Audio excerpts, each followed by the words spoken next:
Tatayong testigo si Department of Public Works and Highways Secretary Vince Dizon sa karamihan ng mga kaso ng flood control scandal.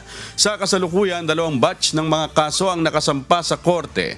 Una, ang malversation at graft charges sa Sandigan Bayan, kaugnay ng substandard 289.5 million pesos na flood control project sa Nauhan Oriental, Mindoro.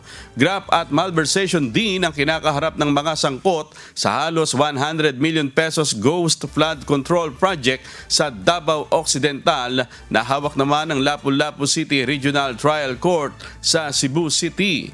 Ayon kay Secretary Dizon, dahil siya ang complainant sa karamihan nito, inaasahang tetestigo siya sa gagawing mga pagdinig at paglilitis.